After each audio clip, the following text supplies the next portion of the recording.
I don't know about tomorrow. I just live from day to day. I don't borrow from its sunshine, for its skies may turn to gray. I don't worry o'er the future,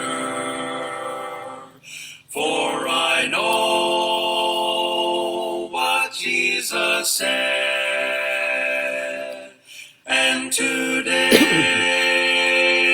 I'll walk beside him, for he knows what is ahead.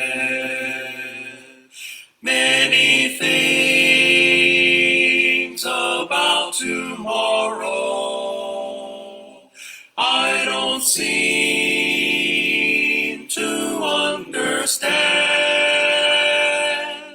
but I know who holds tomorrow, and I know who holds my hand. Every step is getting brighter as the golden stairs I climb. Every burden's getting lighter. Every cloud is silver line. There the sun is always shining. There no tear will dim the eye. At the ending of the rainbow, where the mountains touch the sky.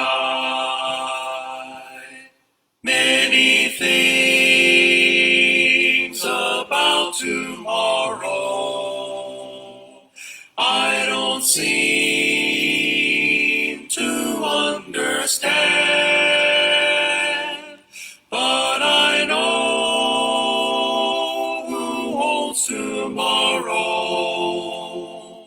and I know who holds my hand.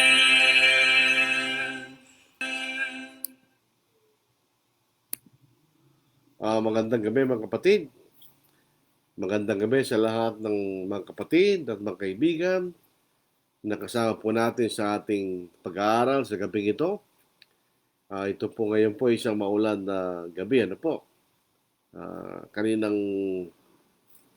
nung kaninang hapon hindi naman po umuulan, pero ngayon ay umuulan. Ano po? Hindi naman ganong kalakasan. Kaya sana po ay hindi ito maka-apekto sa ating internet signal. Ano po? Naibag nga rabi, kanta kayo amin, kabsat, maayong gabi, sa inyong tanan, kay sonan, Diyos marahay naggabi sa indugawos, nung po sa mga Pangasinan, masantos sa labi. At siyempre sa aming wika po ay magandang maya pagat panap, maya pabig, ako kang kapatad, makiramdam, kaya katamong pamag-aral. Good evening to all brethren who are with us in our studies of the scriptures. Ang ating pag-aaral po ngayon ay basic po. Pero alam po niyo yung mga basic na bahagi ng anumang pag-aaral ay napakahalaga, sapagkat ito ay nagiging pundasyon sa mga mas malalalim na pag-aaral sa panghinaharap o later on.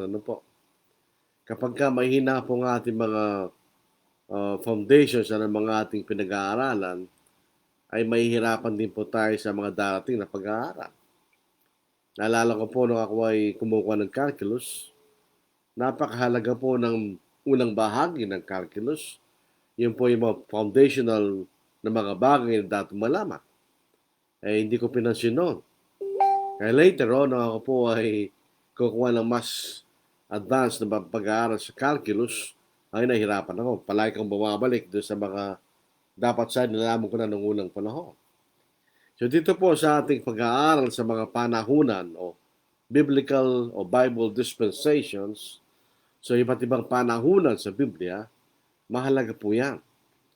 Marami po mga sakay ng mga naniniwala sa Biblia, nagkakaroon po ng kalituhan. Sapagkat pinag-aalo-halo nila yung mga kautusan, halimbawa sa kautusan ni Moises, inilalagay sa ating kasalukuyang panahon. Ang kautusan ng ating Panginoon. Nag-aalo-halo mga kautusan na hindi para sa parehong mga tao. So yun po yung naging problema po sa ating pagkaunawa sa Biblia. At kung maunawaan po natin ang mga basic na mga bagay, mas madali nating maunawaan ang buong Biblia. Dito po, sa ating unang pag-aaral, ito tinatawag nating panahon ng mga magulang, patriarchal period, ito po ay napakahalaga. Ito ay napakahalaga sa pagkaunawa natin sa buong Biblia actually. Kailangan nating maunawaan ang panahonan na ito, yung dispensation ng mga magulang. Basically po, makikita natin ang Bible, ito po ay naahati sa dalawang bahagi. Two basic division, ano po. Number one, Lumang Tipan, o Old Testament. Sa ano ata, sa Ilocata na tulag.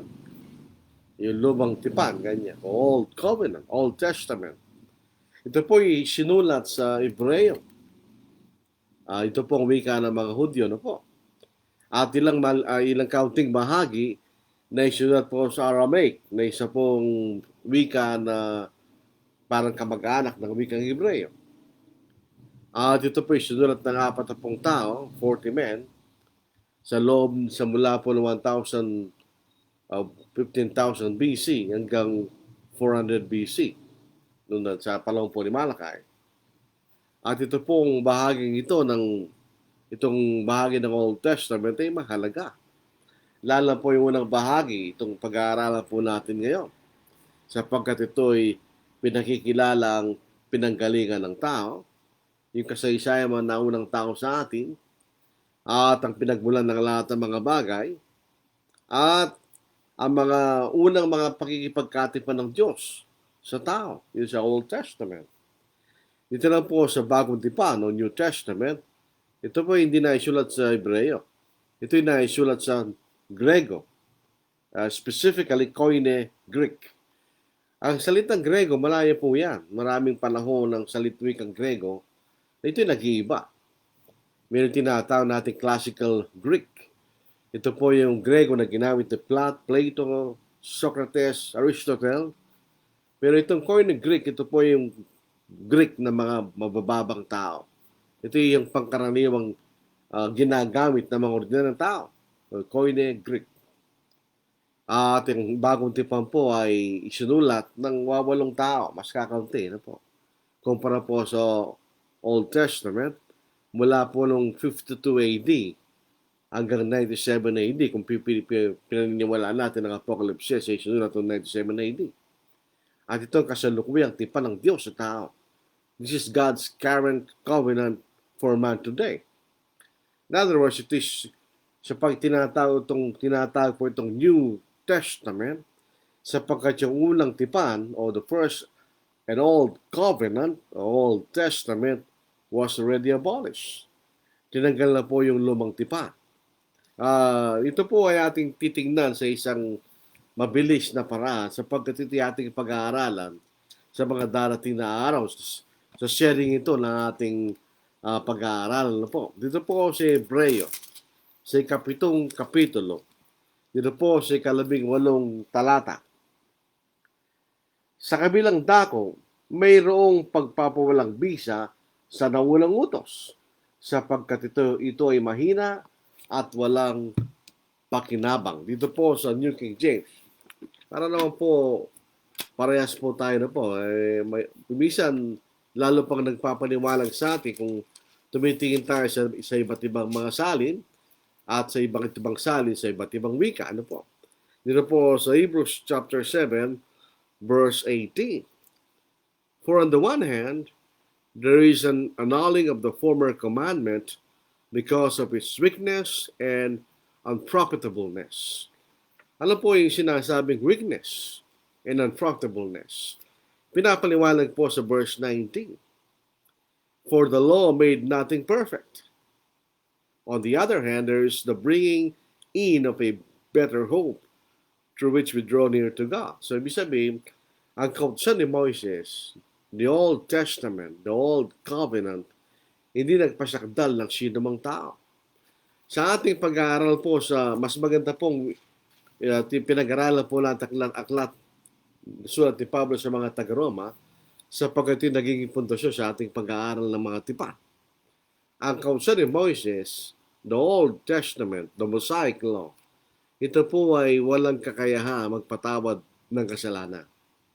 Ang kaparaanan po ng pagiging matwid sa ilang kautusan ni Moises ay upang ikaw ay hindi nagkasala. So hindi ka nagkasala, ikaw ay matwid sa harapan ng Diyos. Kaya lang ay nagkasala. Kaya it is weak. Yun ang weakness ng kautusan. It is unprofitable in the sense that it cannot forgive sins. Hindi siya pwede magpatawad ng kasalanan. Dito po sa Hebrews chapter 8, verse 13. In that it says, a new covenant. Ito po yung sinabi sa Jeremiah. Ano po? Ito yung quotations, ito yung pinanggalingan po nitong Hebrews chapter 8.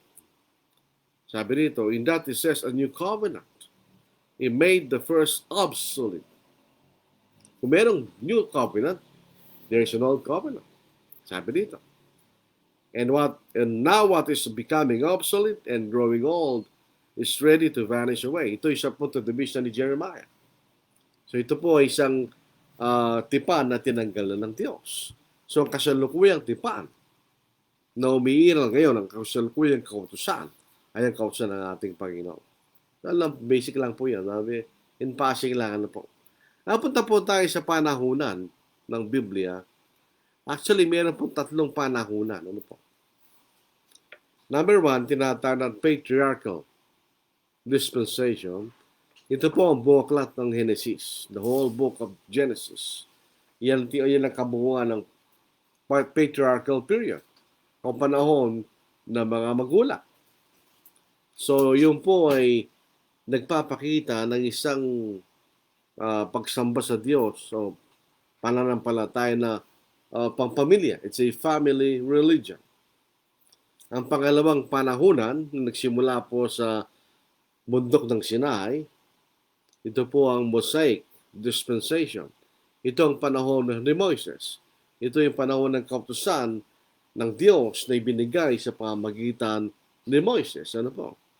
So ito po ay kautusan na binigay sa bansang Israel. So ito po isang national religion. Sapagkat ito binigay sa bansang Israel. At ang panghuli at pangatlo at panghuli, ikatulo at panghuli ay ang Christian dispensation. Ito ay actually nagsimula sa aklat ni Matthew bilang introduction. Pero actually, ito nagsimula sa aklat ng Magawa. Nung ipinangaral po ang Ebanghelyo ng ating Panginoon.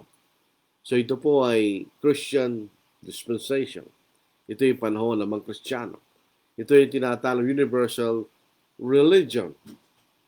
So tatlong panahon lang po yan. Ano po? Patriarchal, Mosaic, at Christian dispensation. Dahil ang ating pag-aaral po ngayon ay patriarchal, doon po tayo magpupursige sa ating pag-aaral. Patriarchal. Anong ibig sabihin no? Patriarch means yun po yung pinuno ng sangbahayan. So patriarch, yan ang pinuno ng sangbahayan. The head of a family is called a patriarch. Ang Diyos, ibinigay niya ang kanyang kalooban sa mga puno ng mga sangbahayan or patriarchs. God imparted His will through head of families or patriarchs. Kaya nga tinawag po itong patriarchal dispensation. So ang Diyos, ipinakilala niya kanyang kalooban sa bawat pipuno ng sangbahayan. O in other words, called patriarch. Tignan po ninyo, alam po yung salitang patriarch para magkaroon tayo ng idea kung anong ibig sabihin ng salitang patriarch. So, isa napakabigat na salita na actually hindi naman mahirap maintindihan. Dito po sa verse 29. Men and brethren, let me speak freely to you of the patriarch David, that is both dead and buried, and his tomb is with us to this day. Dito po sa Tagalog, para magkaroon tayo ng idea, dito po ata sa Biblia ginamit na po nila yung patriarcha kanya. So ito po yung transliterated na patriarcha kanya. Basahin natin, para siguraduhin natin, ano po? Sa Acts chapter 2, verse 29. Mga kapatid, may tiwala masasabi ko sa inyo ang tungkol sa patriarcha si David. Siya rin namatay, nilibing at nasa atin ang kanyang libingan hanggang sa mga araw. Siya'y magulang. Siya'y pinuno ng kanyang sangbahayan. So tinawag siyang patriarch. Siya rin po ang pinuno ng bansang Israel. Siya'y naging hari. Dito po sa Gawa, chapter 7, verse 8. Yung ginamit niya po salitang patriarch o patriarcha sa Tagalog. Ano po? Ito, basahin nakita natin. Pagkatapos ay binigay niya sa kanyang tipan ng pagtutuli, kaya't si Abraham ay naging ama ni Isaac, at ito'y tinuli ng 8 araw, at si Isaac ay naging ama ni Jacob, at si Jacob ng 12 patriarka. The 12 patriarchs, siya yun ang 12 tribo na pinanggalingan ng bansang Israel. Sila pinuno ng mga lahi ng bansang Israel. So, ibig sabihin ng patriarch, sila ang pinuno ng mga sangbahayan. So, sa pamamagitan ng mga pinuno ng sangbahayan na ito, ibinibigay ng Diyos at pinakikilalang Diyos ang kanyang kalooban. By necessary inference, maaaring ito ang paraan na ipinakilalang Diyos ang kanyang kalooban sa mga Gentiles. Tandaan natin, nung inilubog ng Diyos ang buong sanglibutan, nanggaling po ang lahat ng mga tao sa 3 anak ni Noah. Si Shem, si Japhet, at saka si Ham. Baka doon po nanggaling ang pangalan ng isang sikat na basketball player, Japhet, Shem, at Ham. Doon nanggaling ang lahat ng mga tao sa panahon natin ngayon. So maaari yun ang paraan na ipinakilalang Diyos ang kanyang kalooban sa mga tao noon, sa mga pinuno ng sangbahayan. So dito po, tingnan niyo yung proseso. Sinabi ng Diyos ang kalooban niya kay Abraham. At si Abraham, tinuro niya ang kanyang kalooban sa kanyang mga anak. At ang kanyang mga anak, tinuro niya ang kalooban ng Diyos sa kanilang mga anak. So yun po ang makikita nating paglipat ng kalooban ng Diyos sa panahon ng mga magulang, patriarchal dispensation. Dito po sa Genesis chapter 18, verse 19.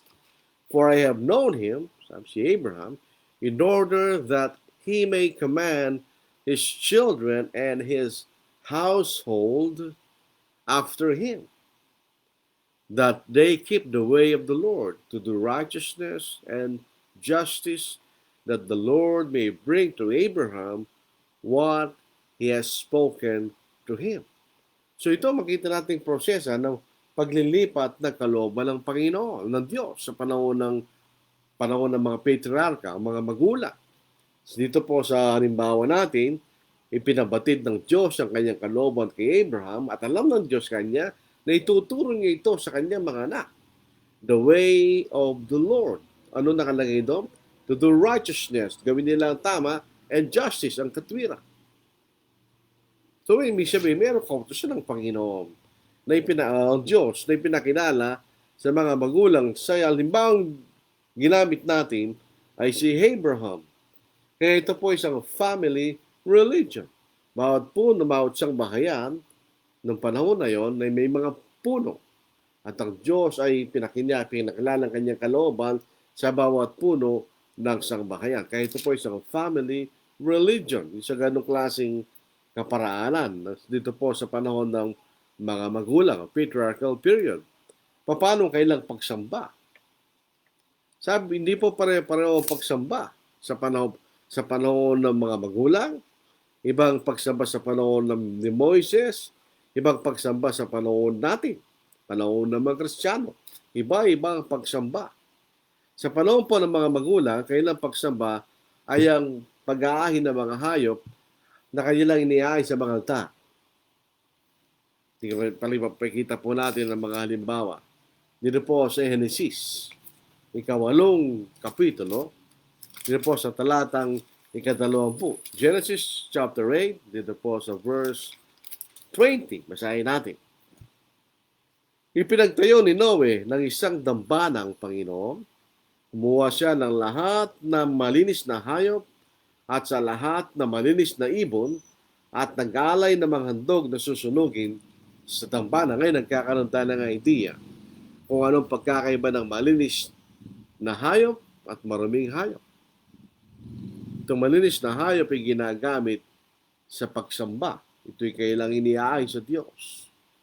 Yung maruming hayop, hindi. At later on, sa utos ni Moises, yung maruming hayop ay hindi nila kinakain yun. Pinagbabawal po sa kautos ni Moises. Dito po sa ikalabindalawang kapitulo rin po ng Genesis, sa ikapito hanggang ikawalo. Nagpakita ang Panginoon kay Abraham, yan ang unang original na pangalan po ni Abraham, at sinabi, ibibigay ko ang lupaing ito sa iyong lahi, kanya. At siya nagtayo roon ng isang dambana sa Panginoon na nagpakita sa kanya.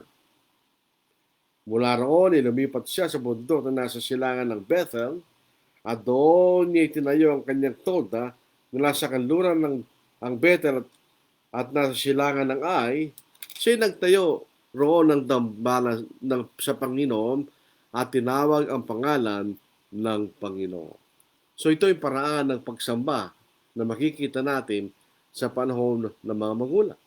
Sila po yung nag-aahin ng mga hayop. Ibig sabihin, animal sacrifices. Marahil po doon sa balik tayo kay Abel at si Cain. Si Abel ay nag-aalaga ng hayop, di ba nila kinakain nyo? Ang pagkailangan nila sa panahon na yon ay halaman. So saan nila ginagamit yung hayop? Makita natin sa pagsamba. Iniyahin nila yung mga hayop sa Diyos. Hindi nila kinakain ng hayop. Ang makita na sa record ng Genesis chapter 9, ang unang pagkakataon na pinayagan ng Diyos si Noe at mga taong sumunod sa kanya na kumain ng laman ng mga hayop. Kaya lang, kailangan ihiwalay yung dugo.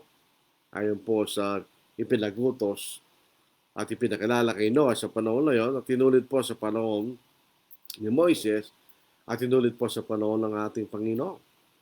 Bakit mahalagang pag-aralan po natin ng panahon na ito? Tapos na yan ka natin.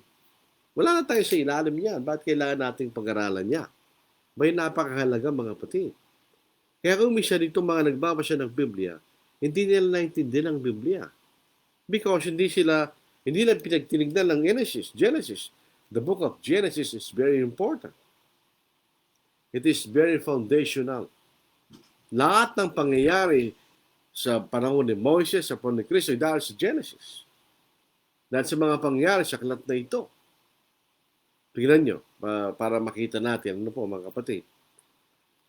Makikita natin ng Genesis, ang pinakikitang pinanggalingan ng lahat ng mga bagay. The origin of all things. Ito po ang problema ng mga atheists, hindi naniniwala sa Diyos. Sapagkat maliwanag po sa unang bahagi ng Biblia kung sino ang lumalang sa lahat ng mga bagay. Ang Diyos ang lumalang. Dito po sa Genesis chapter 1 verse 1 hanggang chapter 2 verse 3. Napakahaba po yan, hindi na nakailang basahin. Pero pumunta tayo doon sa chapter 2 na po. Nayari ang langit at ang lupa at ang lahat ng mga bagay sa mga iyon. Na ikapitong araw ay natapos ng Diyos ang gawain na kanyang ginawa at nagpahinga siya ng ikapitong araw mula sa lahat ng gawain kanyang ginawa. At binasbasan ng Diyos ang ikapitong araw at kanyang ginawang banal sapagkat sa araw na iyon ay nagpahinga ang Diyos sa lahat ng gawain ng kanyang ginawa. Sabi ng mga Seventh-day Adventists, ano po? Ito na po ang kapitulo nagsasabing ang tao po ay ay pinangili ng Sabat buhat pa ng simula. Hindi. Dahil ang nagpahinga rito, hindi tao, kundi ang Diyos. Kasi ninyo, ang nagpahinga ng Diyos. Hindi siya napagod siya. Kundi nagpahinga na siya sa kanyang paglalala. So, makikita natin ang napakahalagang katotohanan na sinasabi ng patriarchal period sa aklat ng Genesis ng Diyos ang lumalang sa lahat ng bagay. Yung po mga modernong tao, yung mga atheists, hindi sila naniniwala na mayroong Diyos. Hindi sila naniniwala na nilalang ng Diyos ang lahat ng mga bagay. Sila naniniwala sa tinatawag na evolution. Evolution. Ang ibig sabihin, galing sila tang evolve o pag-iiba. Naniniwala sila na nagsimula lahat ng mga bagay sa isang maliit na bagay at ito'y nagbago sa kanyang sarili hanggang sa limitaw lahat ng mga hayop, mga halaman, lahat ng mga bagay sa lupa. Alam po nyo, ito po laban sa isang fundamental law of physics. For every effect, there is a cause. Sa bawat effect bunga ay mayroong dahilan. In other words, hindi na lang basta magkakaroon isang bagay na walang pinagmulan. In other words, hindi gagalaw ang kotse kung walang mag-drive. Ang cause ay gumalaw. Pero hindi gagalaw mag-isang kotse maliban na siya ni-drive ng isang tao. Halimbawa, yung bato, hindi siya gagalaw kung walang magpapagalaw sa bato. Yan tinatawag na cause and effect. So, hindi mo brown ng evolution. Ano ang dahilan? Bakit siya nagbago? Magbabago na lang ba siya sa kanyang sarili? Ang isang bagay na walang isip? Hindi po. Kaya nga po itong mga evolutionists, nagkakahirap-hirap sila para may paliwalag kung paano ang pinanggalingan ng lahat ng mga bagay. Meron po, nung po kayo nag-aaral sa kolehiyo, universidad, ako'y nag-aaral sa isang subject. Sabi niya, philosophy of religion. Ayun pong aking guro ay naniniwala sa tinatawag na theistic evolution. At sa buong semestre, binasa namin siya maliit na libro na patungkol sa theistic evolution. Ano po ibig sabihin nun? Ang Diyos ang nagsimula ng pinakauna, siyang lumalang doon sa pinakauna, at pinabayaan na ito magbago sa kanyang sarili. Na hindi rin totoo. Sapagkat makikita natin, common sense, kahit itong computer na ginagamit ko ngayon, hindi lang basta lumitaw ito. May gumawa dito, di ba? Ay sinong basta laba may nangyari, tsung kanya, may computer na. Hindi, may gumawa. Pag meron kayusan, may disenyo, may gumawa. At mapapatunayan natin na itong lahat ng mga bayan na nakikita natin, merong design ito. At may kayusan. Kaya nga yung mga siyentipiko, nasasabi nila sa taong ganito ay magkakaroon ng solar eclipse. Bakit nalalaman nyo? Dahil ang paggalaw ng mundo, paggalaw ng buwan at ang araw ay hindi nag-iiba. Meron silang spesipikong disenyo at sa kailang paggalaw. Kaya sabi niya, ganitong araw, dito pupunta ang daigdig at tatakpan niya ang araw at magkakaroon ng eclipse. Okay, sa panahon na ito, ang buwan ay nasa pagitan ng araw at ng lupa at magkakaroon ng lunar eclipse kanya o solar eclipse. Baligtaran mo naman, ang lupa, ang daigdig ang nasa gitna ng buwan at ng araw, magkakaroon ng lunar eclipse. So, bakit na nalalaman yun? Because there is a design. At ito'y galing sa lumalang ng Diyos. Nakikita natin ang katawan ng tao. Ang katawan ng tao ay isang kamanghamanghang bagay. It is wonderfully designed. Basta na lang ba lumabas yan, mga kapatid? Yun lamang iba-ibang uri ng ating dugo. Bakit iba-ibang uri ng ating dugo? Hindi may papaniwalag ng evolution, pero papaniwalag kung paniniwalaan natin ang aklat ng Biblia. Ang aklat ng Genesis, ng pinanggalingan ng lahat ng mga bagay, ay ang Diyos. Ang problema ng mga evolutionists ay yung simula. Saan nanggaling yung simula? They cannot explain. Yun ang dahil hindi totoo. So napakahalaga.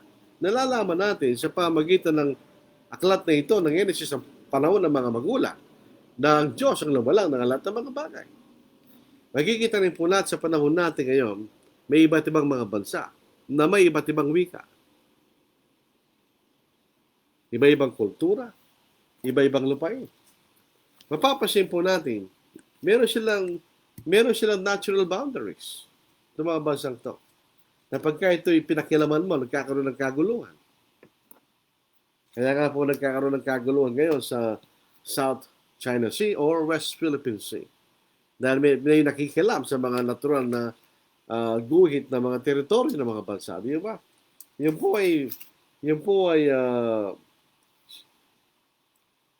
ay ginawa ng Diyos. Yun po sa Acts chapter 17, ano po? Yun sa verse 26. And he has made from one blood every nation of men to dwell on all the face of the earth, and has determined their pre-appointed times and the boundaries of their dwellings. Kaya pag pinakilaman mo yun, nagkakaroon ng gera, di ba? Meron mga natural na lugar ng mga tao. Ang pinanggalingan po ng mga bansa ay pinapaliwanag po sa Biblia. Siya nanggaling yan sa Tower of Babel. Yung pong mga tao, nagkaroon sila ng dahil isa lang ang wika nila eh. So nagkasundo sila, nagawa ng isang mataas na tore na makakarating hanggang sa langit. Gusto nilang makarating sa langit. Napakaganda naman po ng layunin na yun. Pero siya kailang sariling paraan. Tandaan po natin, merong paraan na inatas ng Diyos mula pa lang lalangin sa kalibutan kung paano tayo makakarating sa langit. Ito naman mga taong ito sa panahon ng paggawa ng Tower of Babel, inisip nila, gagawa tayo ng turing napakataas at makaabot tayo sa langit.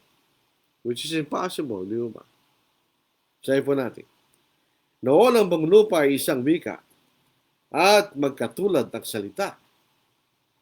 Sa kailang paglalakbay sa silangan, nakatagpo sila ng isang kapatagan sa lupain ng Shinar at sila'y tumira doon.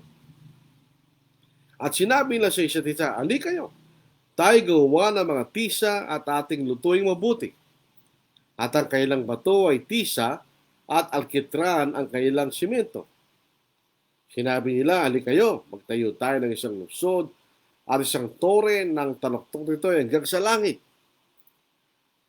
At gumawa tayo ng pangalan para sa ating mga sarili, baka tayo magkawatak-watak sa ibabaw ng buong lupa."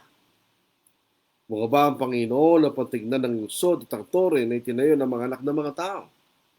At sinabi ng Panginoon, "Tignan ninyo, sila isang bayan na may isang wika.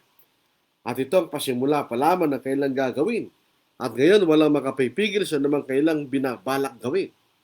Hali kayo, tayo bumaba at ating guluhin ang kailang wika upang hindi lang maunawaan ang pananalita ng bawat isa." Kaya ikinalat sila ng Panginoon mula roon sa ibabaw ng buong lupa at huminto sila sa pagtatayo ng lungsod. Kaya ang pinangalan dito ay Babel, sapagkat doon ay ginulo ng Panginoon ng wika ng buong lupa at mula roon ay kinalat sila ng Panginoon sa ibabaw ng buong lupa. Yun ang Tower of Babel. So nagkaroon po ng iba't ibang wikang ang lahat ng mga bansa. Natural lamang, yung magkakawika ay magsasama po yun. So siyempre, natural lang yun. Paano ka naman sasama sa hindi mo naintindihan, di ba? So yung nagkakaintindihan, nagsama-sama. At yun ang pinanggalingan ng mga wika at ng mga bansa. So Genesis chapter 10 verse 11, makikita na ng mga bansa na galing kay Shem, kay Ham, at kay Japheth. Alam po ba nyo, pag pinag-aralan po nyo ang salita, ito'y tinatawag linguistics. Lahat ng mga lingwahe may pinanggalingang pamilya. Ang ating mga wikang sa Pilipinas, ang mga wika sa Indonesia, ang mga wika sa Malaysia, at ang mga wika sa gitnang Pasipiko ay galing sa isang pinanggalingan. Ang tawag nila ay Malayo-Polynesian. Kaya mayroong pagkakapareho sa may pagkakapareho sa kanilang mga wika. Ang wika po ay nag-i-evolve pagkalimbawa ang isang pamilya ay umalis at pumunta sa malayo. Eventually, mag-iibay kayo ng wika. Pero tinanggaling sa isang pinanggalingan. So, tingnan nyo sa ating wika, malapit ito sa Malaysian at sa Indonesian. Sa pagbibilang, usa, duha, tulo, upat, ganun din sila. So, ibig sabihin, may isang pinanggalingan ng ating wika. So ito yung isang pangkat na manggaling doon sa Tower of Babel marahil na nakarating sa ating lugar, ay doon ang kailang wika. Ang mga Chinese, ang mga Koreans, may pagkakapareho kailang mga wika. Kailang pagsusulat. So hindi malayo na sila isang pamilya ng mga wika. At sa Europa, ganun din. May tinatawag may Germanic languages, may tinatawag na Romance languages, at may Slavic languages. So yun ay puro pamilya ng mga wika. So yun na makikita po natin, ito yung nagpapatunay sa sinasabi ng Biblia na may isang pinanggalingan ang mga wikang ito. Ito yung galing sa Diyos. At may importanteng malaman din po natin. Marami pa mga bagay na sinasabi ang panahon ng mga patriarka. Dito makikita natin pinaliliwalag sa atin kung saan nanggaling ang kasalanan. Ito ay the origin of sin. Paano nagkasala? Saan nanggaling ang pagkakasala? Dito po sa Genesis chapter 2, 8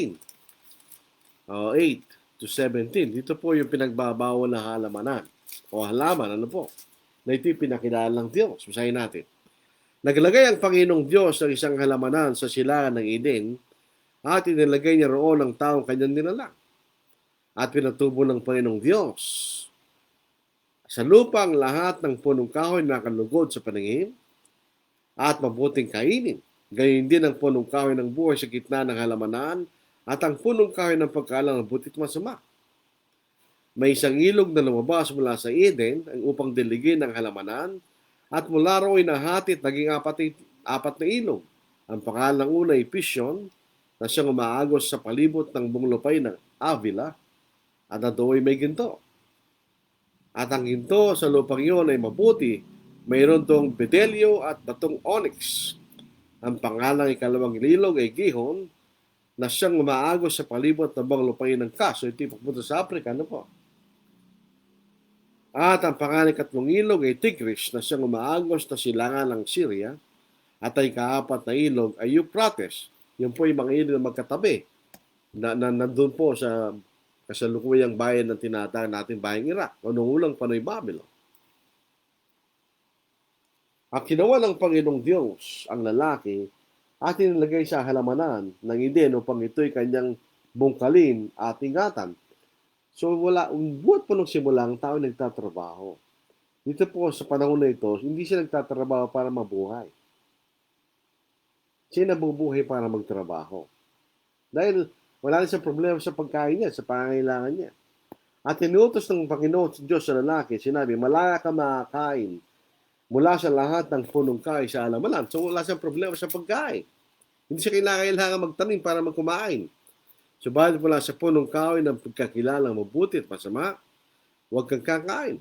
Sapagkat sa araw na yon, sa araw na ikay kumain yun, tiyak na mamamatay ka. Obviously, hindi ito physical death. Ito the spiritual death. Nagkasala ba sila? Nilabag nila. Tinukso ng Diyos ang babae, dito po sa Genesis chapter 3, 1 to 13. Tinukso ng Diyos, tinukso ni Satanas ang babae, at ang babae ay nagkasala. Kinain niya yung pinagbabawal na bunga ng punong kahoy ng pagkakilalang butit masama at binigyan pa niya kanyang asawang si Adam. At sila naparusahan. Sila nahiwalay mula sa Diyos. So yun ang simula ng pagkakasala. At mula noon, ang mga tao po'y nagkakasala. Sa kailang sarili, hindi naman yung kasalanan yun, wala tayong babasang gano'n. Dito po sa Genesis chapter 3 verse 15. Ito po isang interesanting talata. Maglalagay ako sa iyo at sa babae ng pagkapuot sa isa't isa, at ang sa iyong binhi at sa kanyang binhi. Ito ang dudurog sa ng iyong ulo at ikaw ang dudurog sa kanyang sakong kanya. So may bini, magiging bini yung ulupong. At mayroong magiging bini ang babae kanya.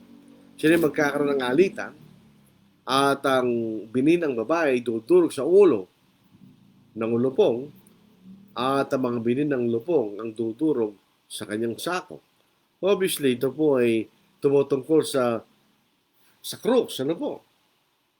Makikita po natin yan sa krus. Sinira ng Diyos sa pamamagitan ng kamatayan ng Panginoon ang kapangyarihan ng Satanas, ang kapangyarihan ng kamatayan. Doon sa Hebrews chapter 2, verses 14 to verse 15. So makikita rin po natin dito sa Genesis na ito na hindi totoo yung evolution. Bakit? Sapagkat nilalang Diyos ang tao sa kanyang larawan. Man was created in the image of God. So hindi maaari ng tao na galing sa matching. Oo, pag tinignan mo yung matching, parang tao na maliit, ano. O yung gorilla, mas malaki pa nga sa tao yun. May mga kamay na katulad sa atin, kawang. Pero hindi tayo nanggaling sa kanila. Tayo nila lang, nagsimula pa lamang ng tao sa larawan ng Diyos. God of man was created in the image of God. Tayo po espiritu na katulad ng Diyos. Tayo espiritu nakatira sa isang physical na katawan. Pero we are spiritual being like God. Tayo lamang sa lahat ng nilalang may espiritu na katulad at kawagis ng Diyos. At ito'y pinatutunayan ng katotohanan na mayroon tayong karunungan. We have intelligence like God. We have emotions like God. And we have dominion like God. Walang anumang hayop na may ganoon sa lupang ito. Bigyan po natin sa Genesis chapter 1, verse 26 to verse 28. Sinabi ng Diyos, lalangin natin ang tao sa ating larawan, sabi rito, ayon sa ating wangis, at magkaroon sila ng pamamahala sa mga isda sa dagat, sa mga ibon sa ipapawid, sa mga hayop, sa buong lupa, at sa bawat gumagapang sa ibabaw ng lupa. Kaya't nilalang ng Diyos ang tao ay sa kanyang sariling larawan, ayon sa larawan nilalang siya nilalang, sila'y nilalang na lalaki at babae.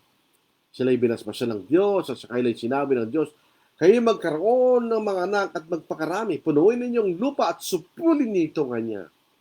Magkaroon kayo ng pamamahala sa mga isda sa dagat, sa mga ibon sa ipapawid, sa bawat bagay na may buhay na gumagalaw sa ibabaw ng lupa. Sino na mamahala sa buong sanglibutan ng tao? Supilin niyo ito kanya. In other words, binigay ng Diyos ang lahat ng mga bagay para sa atin. Hindi baligtad. So things were created for us. Hindi ang tao para sa mga bagay na ito. Katulad ng tinatawag ng mga conservationist. Totoo po, kailangan nating ingatan niya. Pero tandaan po natin, they were created for us. We were not created for them. Yung po tinatawag nilang climate change, hindi ako naniniwala doon. Meron cycle ang panahon. Meron cycle ang araw. Nagkataon lamang sa panahon natin ngayon, nasa cycle tayo na ang araw ay mainit. Pero noong 1960s, halimbawa, hindi ganito. Napakalamig. Pero siyempre, musok ang iyong ilong sa lamig. Doon, yun ibang cycle ng araw yun. Hindi to dulot ng anumang ginagawa ng tao. Hindi to yun. Mayroong paraan ng kalikasan na para baka sa sakit ay meron siya sariling lunas. Yun sinasabi ng Biblia, bakit tayo natin binabaligtad? Na nakakatawang tignan, gagawa sila ng daan, ayaw nilang alisin yung punong kahoy. Anong kwento ng daan na yon? Alisin mo yung punong kahoy na yon. Hindi nila lang ang punong kahoy para sa atin. Hindi nila lang para sa atin. Hindi yung punong kahoy tayo para sa Kanya. Yun po sinasabi ng Biblia. Yung magtitignan natin, di ba? Sa chapter 2, 7 to 8. At nilalang ng Panginoong Diyos ang tao mula sa labok ng lupa at hinihinga ng mga butas ng kanyang ilong, ng hininga ng buhay, at ang tayo naging buhay na kaluluwa. Naglagay ang Panginoong Diyos ang siyang alamanan sa silangan ng Eden at inilagay niya roon ang tao kanyang nilalang. Tayo lamang ang nilalang nakawangis ng Diyos. Ng ating damdamin, ng ating karunungan, tayo lamang ang may kakayang mag-isip. At tayo lamang may kakayang mamahala sapagkat katulad natin ng Diyos. Di ba ang Diyos ay namamahala? Ang tao namamahala rin. Binigay ng Diyos ang lupa upang kanyang pamahala. Yung makikita po natin. Nalalaman natin ito sa panahon ng mga magulang. We are created in the image of God. So hindi tayo nanggaling sa mga matching. Hindi totoo po yun. Papayag ba kayo doon? Makikita rin po na sa aklat na ito ang pinanggalingan ng pag-aasawa. The origin of marriage. Ito'y nanggaling sa Diyos. Dito po sa Genesis chapter 2 verse 24, ironically, kung inyong titignan nito, hindi ito nangyari kay Adam at kay Eva. Makikita natin dahil silang pinakasimula ng mga nilalang ng Diyos. They are an exception. Sila lamang ang nag-asawa na dalawa lang. Natural, silang dalawa lang. At definitely, ang Diyos lamang ang saksi nila. Sila lang ang dalawa. Wala lang ibang mga taong sasaksi sa kanila. Ngayon, tingnan ninyo ito. Hindi ito pwedeng mangyari sa kanila. Bakit? Meron ba sila mga magulang? So ito isang kautusan na nangyari pagkatapos nila.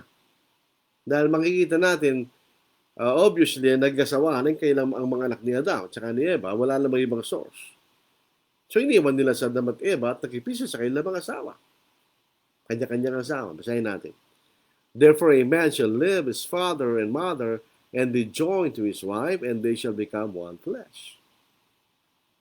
So dito po sa pangusap na ito, nang iwanan ng lalaki kanyang magulang, asawa na niya yung babae.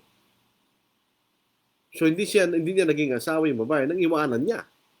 Hindi. Nang iwanan niya kanyang magulang, asawa na niya yung babae. Tinawag na siyang asawa, di ba? Maliwanag po sa talata. So ang pinanggalingan ng pag-aasawa ay ang Diyos. At ang Diyos, hindi katulad po ng kaisipan ng ibang mga tao. God is love. Ganyan. Hindi niya kayang gawin yan. Wrong. God is love, yes. But God is just. Pinaparusahan niya. Dapat niyang parusahan. Sa panahon po ni Noah, ano nangyari sa kalibutan? Sa panahon ni Noah, dahil sa kasamaan ng tao sa panahon na yon, nilipo lang Diyos ang mga tao. Pati na ang lahat ng kanyang nilalang, maliban lang sa natira doon sa ark na ginawa ni Noah. Tingnan po ninyo. Napakasama ng tao noon. Napakasama. Dito po sa Genesis chapter 6, 5 to 7, nakita ng Panginoon na napakasama na ng tao sa lupa. At ang bawat haka ng mga pag-iisip ng kanyang puso ay palagi na lamang masama. Nalungkot ang Panginoon na kanyang nilalang ang tao sa lupa at nalumbay ang kanyang puso. Hindi siya nagsisi. Nalungkot siya dahil sa ginawa ng tao na kanyang nilalang. Kaya sinabi ng Panginoon, lilipulin kong tao na aking nilalang sa ibabaw ng lupa. Ang tao, hayop, ang mga gumagapang, ang mga ibon sa impapawid sapagkat ako'y nalulungkot na nilalang ko sila. Subahat si Noah nakatagpo ng biyaya sa paningin ng Diyos. Anong wala doon? Isda. Na hindi pwedeng mamatay isda sa baha, di ba? So makikita natin, yun ang pinarusahan ng Diyos, ang lahat ng ang tao. Pinatay niya lahat, pati kanya mga nilalang. Sa pamamagitan ng kanyang katwiran, God's righteousness, 8 kaluluwa lamang ang naligtas. Bakit sila naligtas? Basahin po natin 8 talata. Subalit si Noe nakatagpo ng biyaya sa paningin ng Diyos. Bakit? Sapagkat siya matuwid. Ito ang mga lahi ni Noe. Si Noe lalaking matuwid at walang kapintasan. Nung kapanahonan niya, si Noe lumakad na kasama ng Diyos. Bakit siya sumusunod sa kalooban ng Diyos? So dito natin makikita ang 8 kaluluwa na niligtas ng Diyos sapagkat si Noah ay matapat sa Diyos at lumalakad sa kalooban ng Diyos. Sinira ng Diyos yun. Nilipol niya yung lahat ng kanyang nilalang sa panahon na yon. Maliban lang 8 kaluluwa at yung mga hayop na nasa ark na ginawa ng Noah na pinagkutos ng Diyos. Pero tandaan po natin, sa bagong tipan, meron din pong pangako ng Diyos na sisirain niya sa kalibutan nitong muli sa huling araw. Sa 2 Peter chapter 3, 1 to 14, susunugin ito ng Diyos. Dahil dadali niya tayo sa langit, di ba? So makikita natin, ang Diyos is capable of destroying what He has created because God is just. Kung kailangan niyang parusahan, paparusahan niya. Ito makita natin pinakamahalaga na dapat nating malaman sa aklat ng mga magulang. Ano yun? Yung mga pangako ng Diyos kay Abraham. Itong mga pangakong ito, pinagkakamali ng mga tao ngayon. Pinag-ahalo-halo nila itong mga pangakong ito. Pero itong bahaging ito ng Genesis, sa Genesis chapter 12, verses 1 to 3, ito ang summary ng buong Biblia. Ito ang summary ng mga pangyayari sa buong Biblia. Dito po sa Genesis chapter 12, mayroon po mga pangako ang Diyos kay Abraham. Nung panahon na yung tangalan niya Abram o Abram. Sinabi ng Panginoon kay Abram, umalis ka sa iyong lupain at sa iyong mga kamag-anak, sa bahay ng iyong ama, sa pumunta ka sa lupain, tuturo ko sa'yo. May pangakong Diyos sa lupain. Gagawin kita isang malaking bansa. Ikaw ay aking pagpapalain. Gagawin kong dakila ang iyong pangalan at ikaw ay magiging isang pagpapala. Pagpapalain ko ang magbibigay ng pagpapala sa iyo at susumpahin ko ang mga susumpa sa iyo. At sa pamagitan mong lahat ng mga kansalupa ay pagpapalain. Lahat ng mga bansa, lahat ng mga angkan sa lupa. Yung unang pangako ay yung pangako sa lupa. Yung po tinatawag na land promise. At ang lupang ito ay lupain ng Canaan na naging lupain ng Israel sapagkat ibinigay sa mga Hudyo o sa mga Israelita. Alam po ba niyo na ito'y pinangako ng Diyos kay Abraham? At sinabi pa ng Diyos kay Abraham kung ano ang hangganan ng lupain niyo. Tingnan po niyo rito sa Genesis chapter 15. Ano po? May basahin natin. Dito po sa ika-18 talata hanggang sa ika-21. Genesis chapter 15 verses 18 to verse 17. On the same day, the Lord, LORD capital, YHWH. Tandaan niyo ito mga kapatid. Pag ang Diyos ay nakikipagkatipan, ito ang malipit niyang gamitin pangalan. LORD capital, YHWH. Ano ibig sabihin yan? One who is eternal. One who is eternally existing.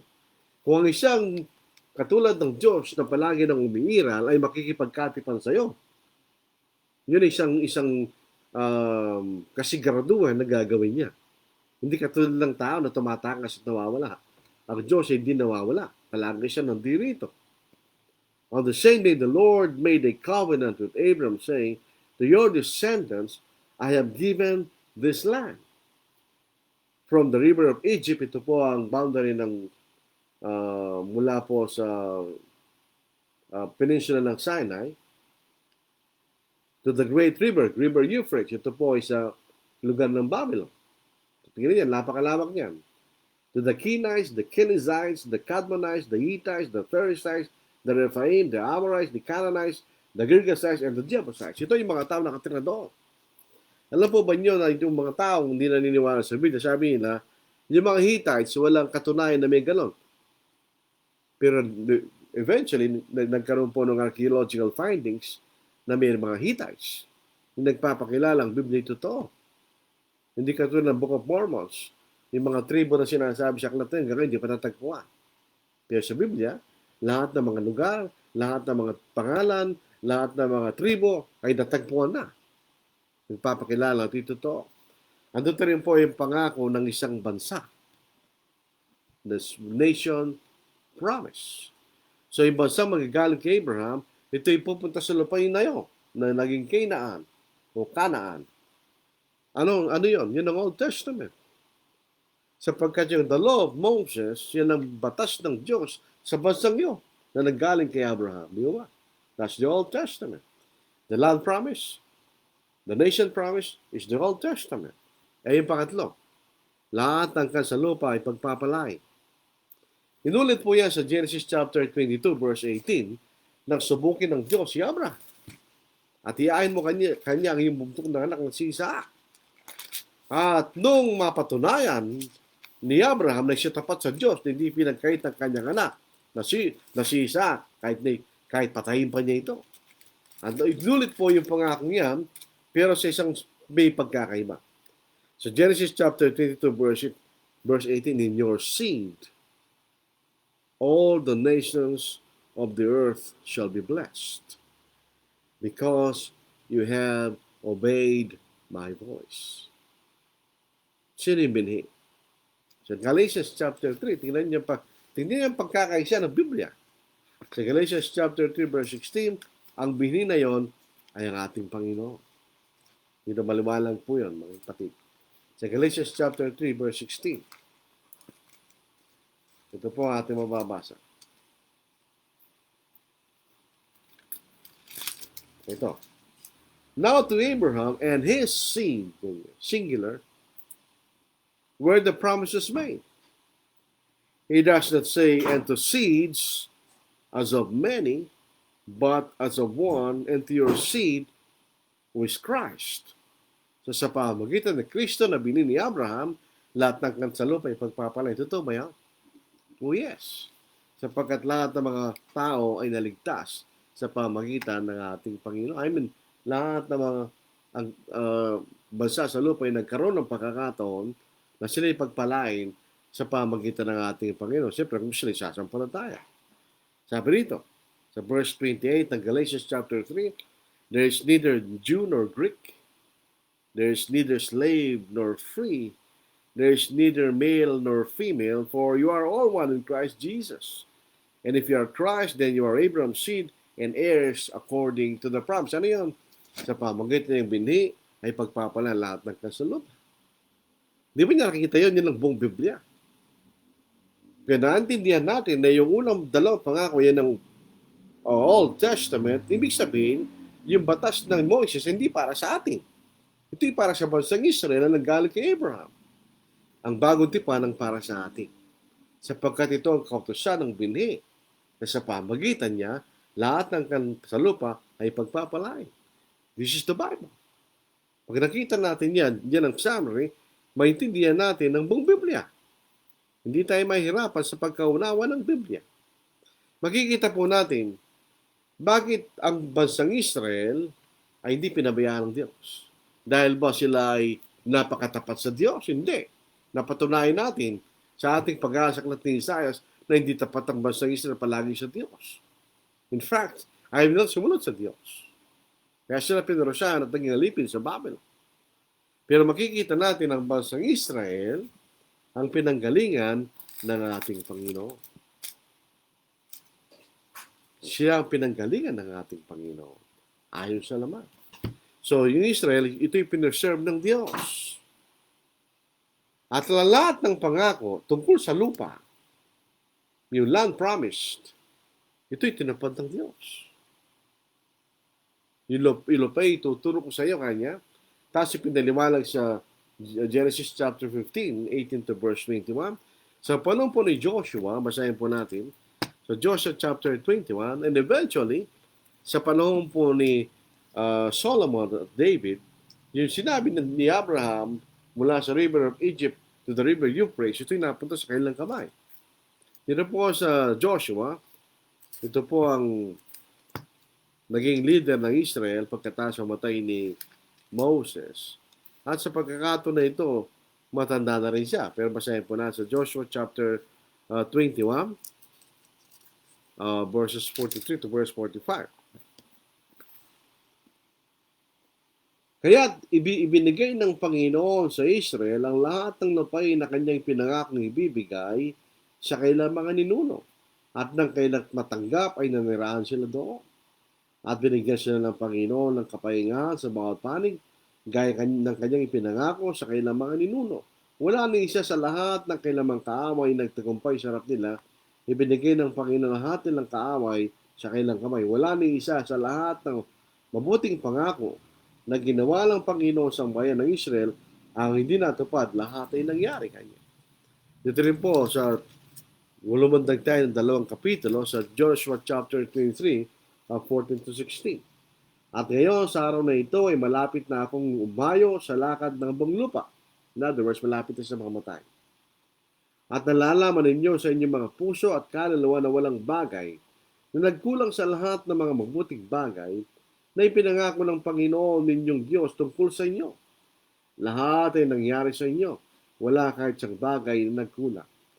Kaya't kung paanong lahat ng mga buting bagay na ipinangako ng Panginoon niyong Diyos ay nangyari sa inyo, ay gayon din dadali ng Panginoon sa inyo ang lahat ng masamang bagay hanggang sa kayo mapuksa niya dito sa mabuting lupay na binigay sa inyo ng Panginoon niyong Diyos. Kapag sinuwan niyo ang tipan ng Panginoon, ninyong Diyos na kanyang inutos sa inyo at umayot naglingkod sa ibang mga Diyos at sumukod sa mga iyon, ang galit ng Panginoon ay mag-iinit laban sa inyo at kayo agad na mapupuksa sa mabuting lupay na kanyang ibinigay sa inyo. Nangyari nga. Sila'y naging alipin sa Babel. Itong lupain na ito, itong bansang ito, ang pinanggalingan ng ating Panginoon. Ayon sa laman. Yun ang dahilan sa pagiging mapagpanginood ng Diyos sa bansang Israel. Kahit sa gitna na masiding pagkakasal, sila sumamba sa mga Diyos-Diyosan, baga sila nagalipin sa Babylon, ay may natirang bumalik. The remnant ay bumalik sa lupain ng Kanaan. Bakit? Sapagkat sa paggagalingan ng ating Panginoon, tuparin ng Panginoong Diyos ang kanyang pangako. Lahat ng kansalupa ay pagpapalay. So bakit hindi mahalagang pag-aralan ng aklat ng Genesis? Ang panahon ng mga magulang. Dito natin nakikita kung bakit ginawa ng Diyos ang ginawa niya. Kung bakit dito natin nakikita bakit ang bansang Israel ay pinreserve ng Diyos.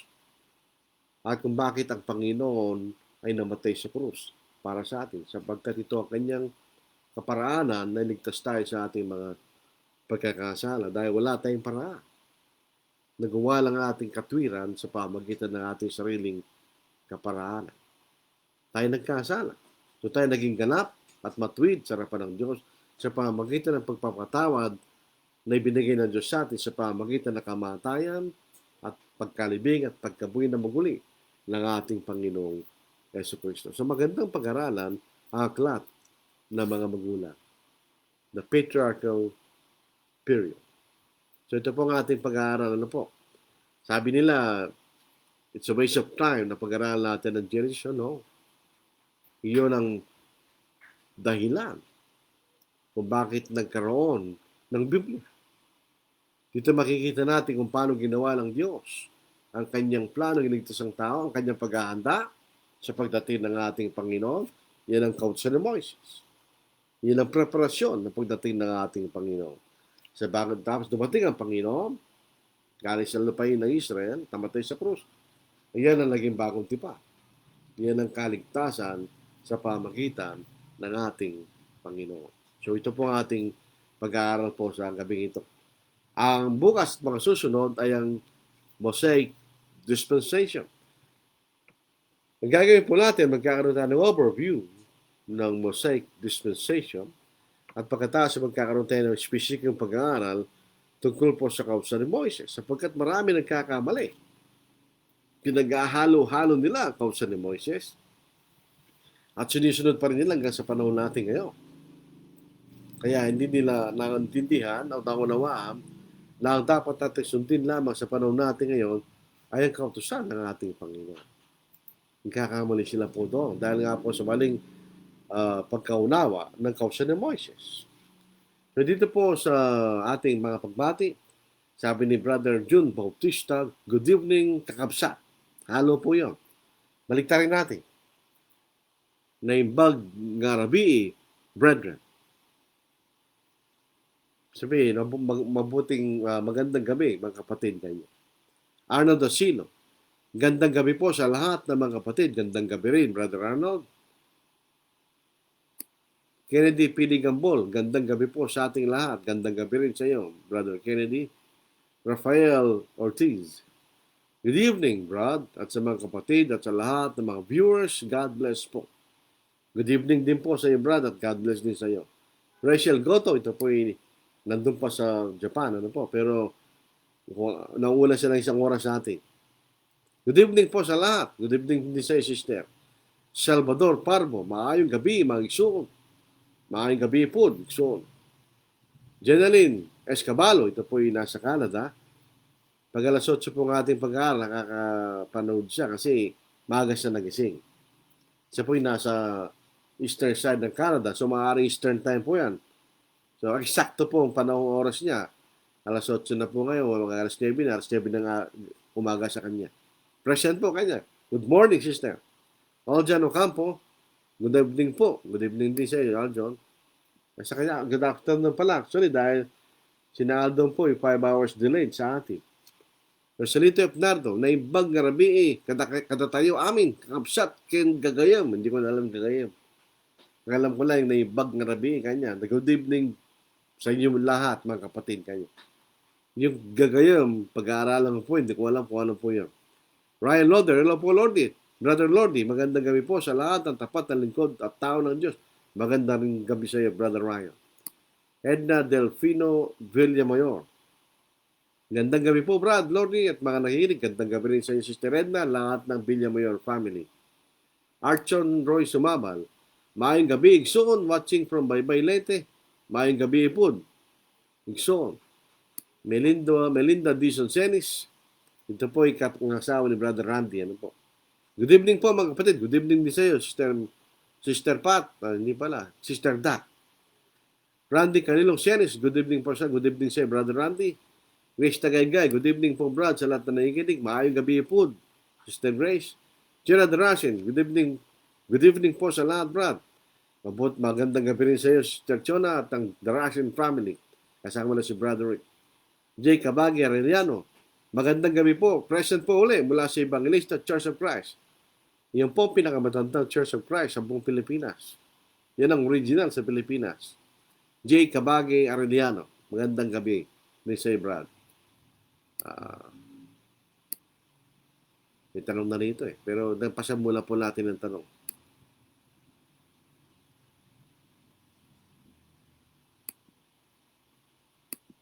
Ayan. Wala na, lumabas tayo. Ito, balikan natin. May mga tanong na siya rito eh. Ronnie Romero, good evening po. Good evening sa'yo, Brad. Ayun, may mga mahirap na tanong dito. Kaya walang tanong po. Kailan natapos ang patriarchal dispensation? Ano po nyo, ito po isang kaisipan na kumisan, gumagawa tayo ng timeline na ang patriarchal dispensation natapos sa panahon ni Moises. Actually, technically speaking, hindi. Yung pong mga hentil, sila po yung napapangilalim pa rin sa pakautusan na yon dahil wala naman silang kautusan ni Moises. So, nagpatuloy pa yan hanggang nakikita natin sa Acts chapter 10 dahil doon po nagkaroon po ng isang kauna-una na ligtas na mga hentil, di ba? At ang mga Hudyo, siyempre sa Acts chapter 2 dahil doon nagsimula ang pangalang Ebanghelyo. Pero pangalang Ebanghelyo sa mga hentil nagsimula sa Acts chapter 10. So kung natapos pang ang patriarchal law sa panahon ni Moises, walang batas sa mga hentil, di ba? So may batas sila. Dito po si Brother Randy Calilong ganyan.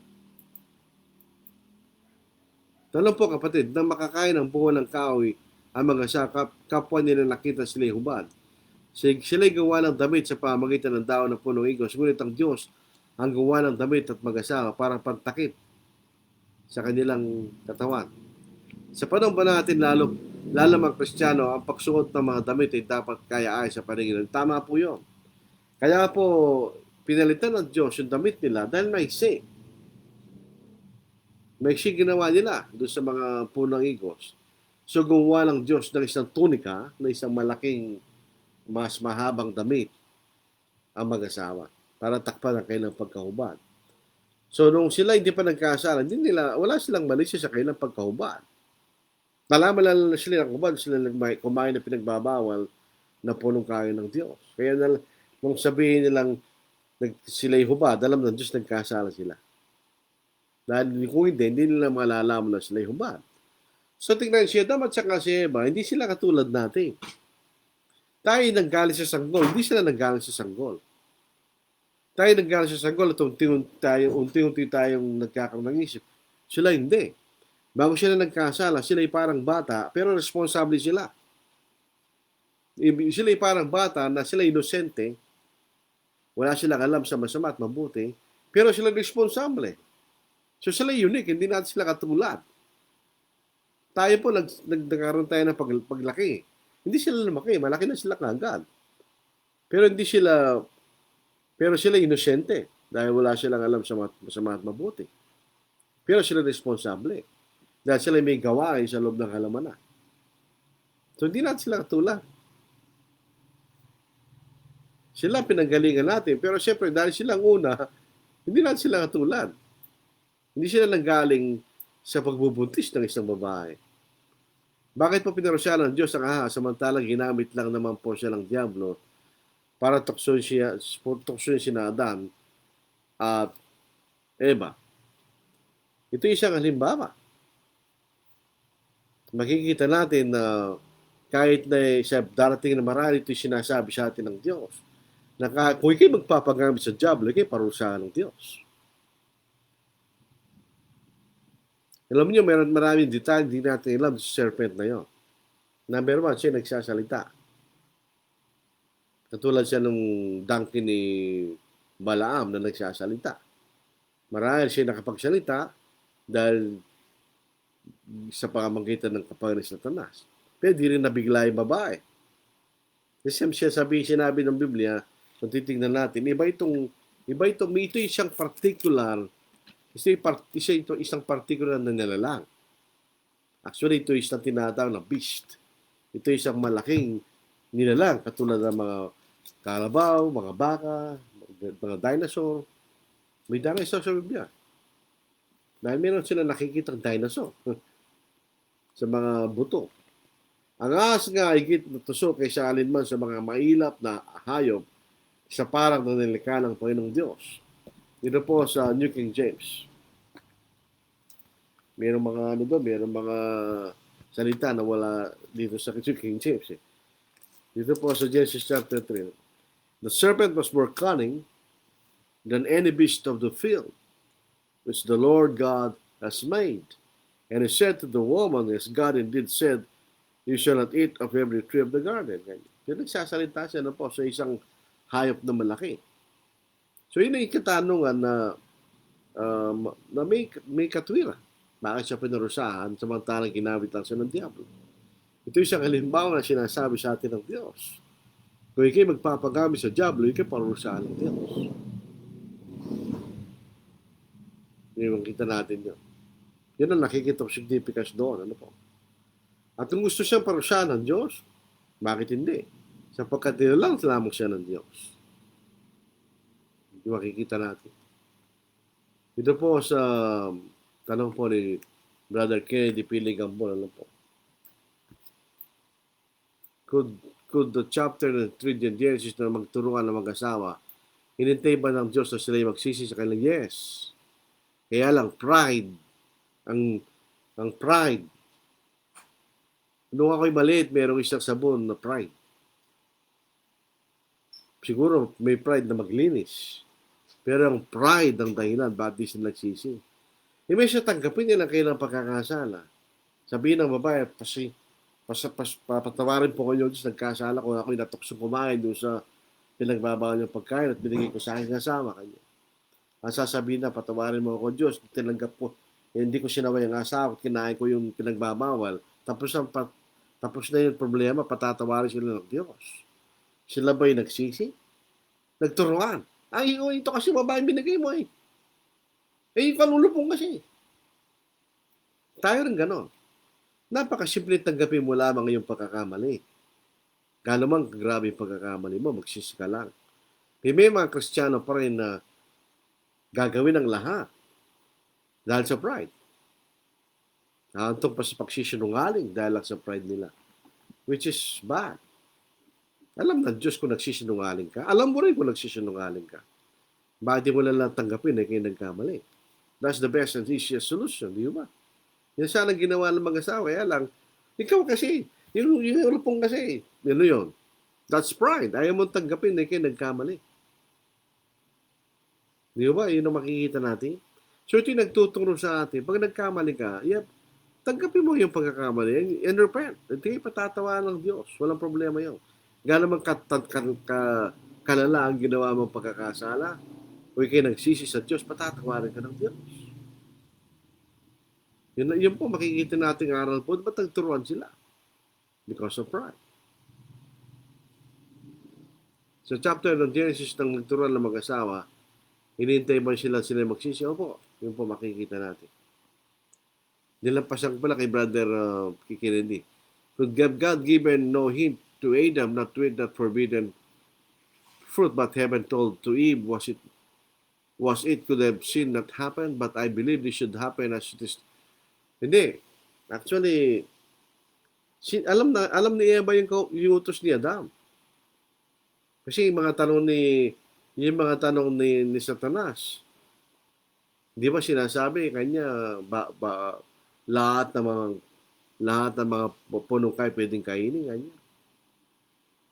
Sabi niya, maliban lang. Hindi ka mamamatay kanya. So alam na babae yung kautusan.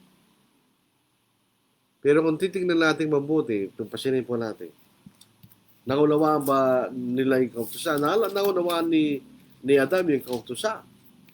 Pero pasinin po natin sa Genesis chapter 3.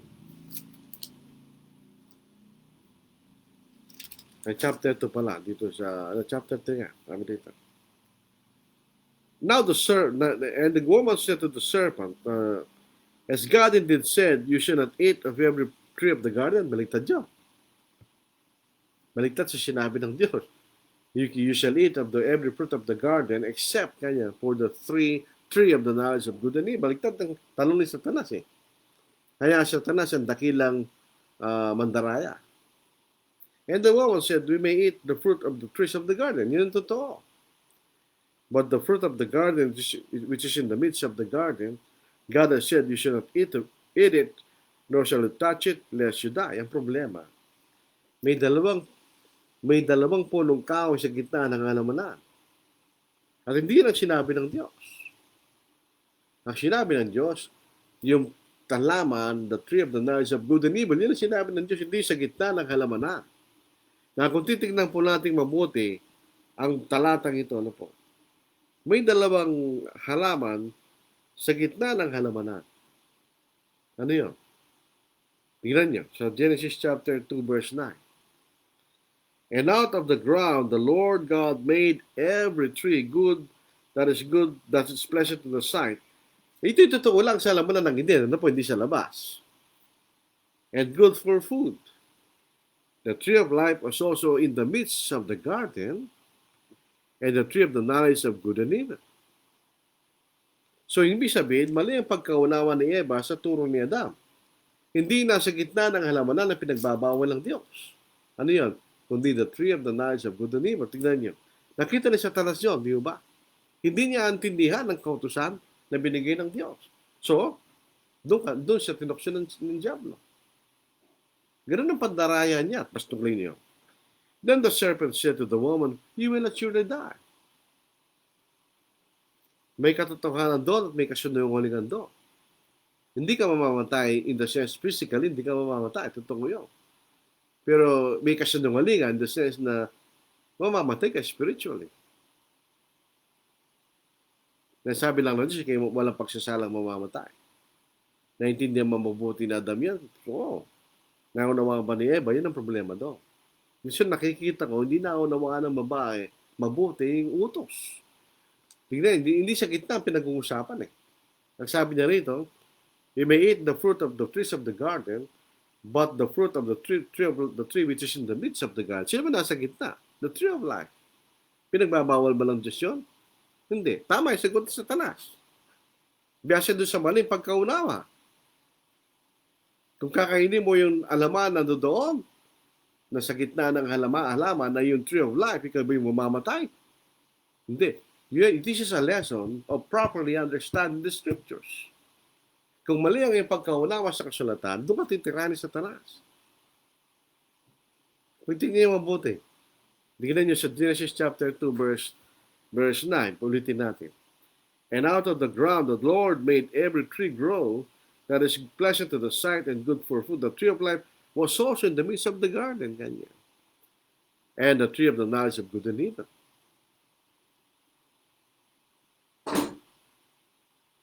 So, ano nasa gitna? The tree of life, di ba? Hindi pinagbabawal ng Diyos yun.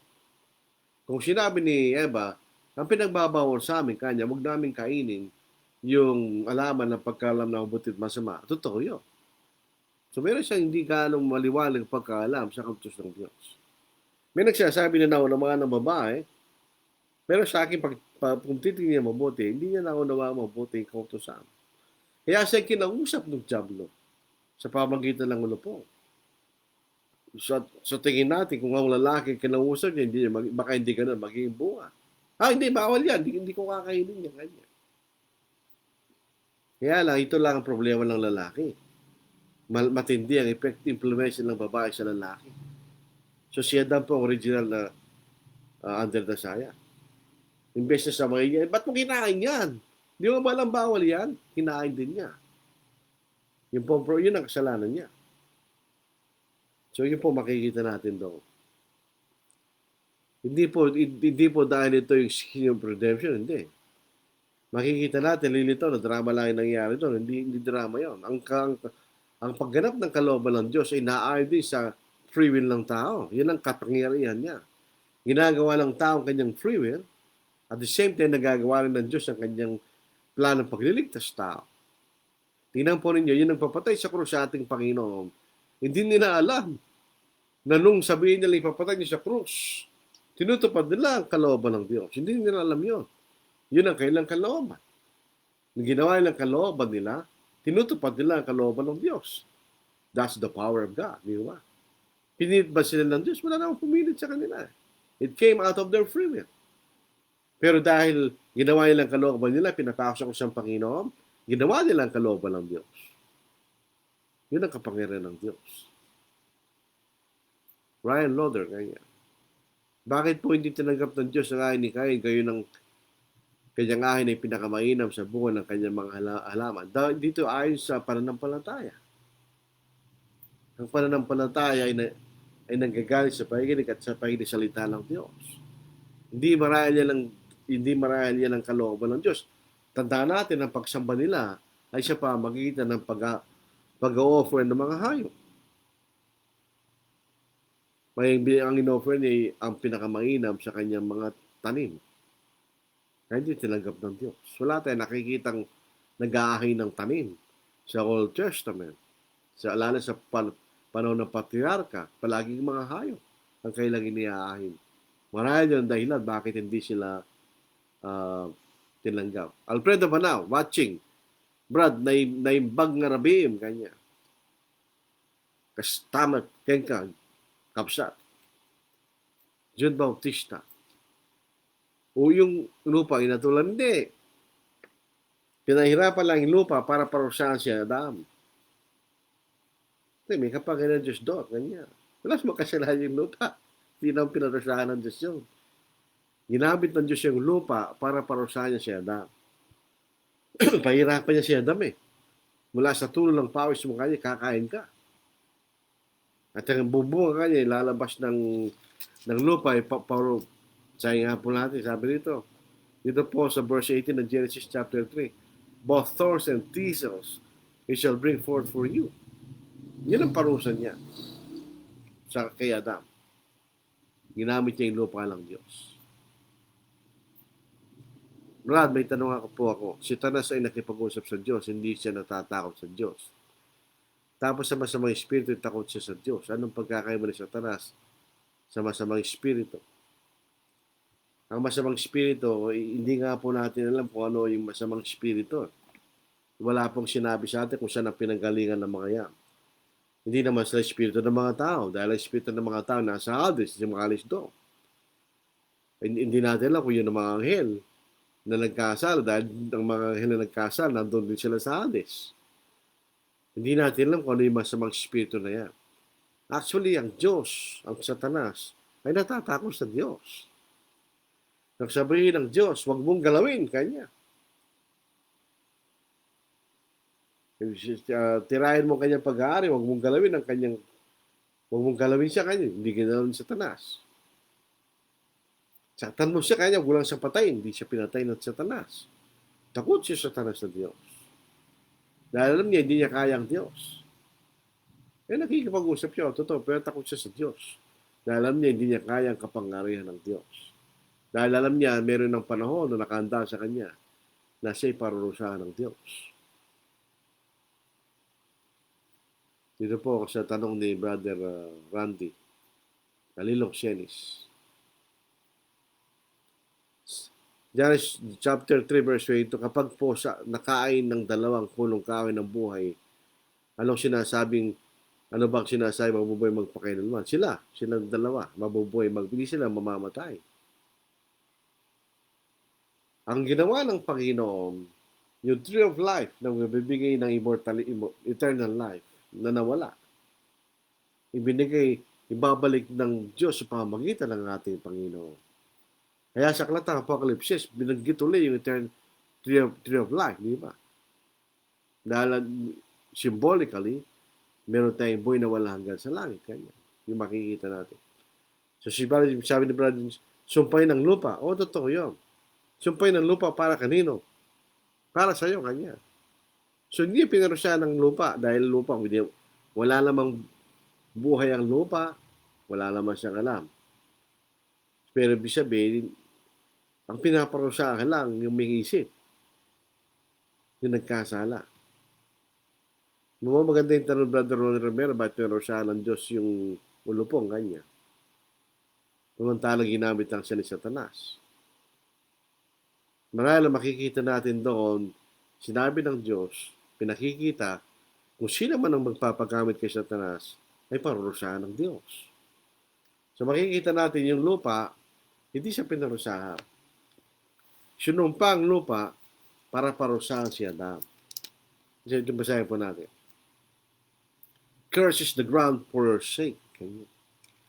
So actually, hindi pinarusahan yung lupa. Yung lupa, siya sinumpa sa paanong paraan. Tandaan natin ang lupa ng Eden, at sa mga lupa yung malapit doon ay matabang lupa. Kaya nakita ni Lot, yun na pinagpili sila ni Abraham. Pinagpili siya ni Lot, nakita niya yung lupa yung Sodom, parang alaman ng Eden kanya. So yung lupa ay mataba. Pero ngayon, kaya ng Diyos, hindi na magiging mataba yan. Papalitan ko yan kanya. Ibigyan ko siya ng tinik para mahirapan kang magtanim kanya. So, sino pinarusahan doon? Hindi yung lupa. Si Adam ang pinarusahan niya. Kahit po ba magsisi si Satanas, hindi siya patatawaran ng Diyos. Marahil patatawarin siya, pero hindi naman siya magsisisi. Ang isang tao magsisisi, o isang tao, sino man na magsisisi, sa una pa lang magsisisi na siya. Makikita mong tao hindi masama. Pag ang isang tao hindi masama, at pinaratangan mo siya nagkasala, talagang siya nagkasala, makikita mo magsisisi na kagad yan. Pero yung taong masama, kahit gumawa pa siya ng masama, hindi magsisisi yun. Kaganon din si Satanas. Maraming pagkakataon yan. Hindi naman natin alam ang nangyari sa pagitan ng Diyos at Satanas. Nung ulang hindi pa naisulat ang Biblia. Hindi natin alam. Ang pakikitungo o relasyon nilang dalawa, di ba? Maaari binigyan siya ng pagkakataon doon siya na magsisi. Nung una siya nagkasala. Pero di siya nagsisi sa Diyos. So alam ng Diyos. Pero marami kung magsisisi siya, baka patawarin siya ng Diyos, di ba? Hindi natin alam yun. Pero obviously, hindi siya nagsisisi. Brother Rand, may permission ba siya sa Diyos na tukson siya si Eva? Wala. Yun yung ginawa ni Satanas sa kanyang sariling kaisipan. Wala tayong mababasang gano'n. Yun ay ginawa lang Satanas. Yun ang kalooban niya. Kasi palagi niyang nilalabanan ng Diyos. Kaya tinawag siyang Satan, enemy. The enemy of God. Kung nagsisi ang dalawa, posible bang babae ba sa kayo na ay mga anak na walang sakit? Ngayon rin po ang lalaki sa kayo na ay wala lang paghahanap buhay o hindi kaya magpapawis muna bago makakain. Tandaan natin, hindi parusa sa lahat ng tao yun. Yun ay parusa lamang kay Eva at kay Adam.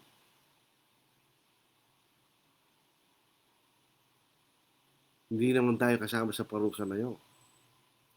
Ang nangyari sa atin, yung consequence ng parusa na yun.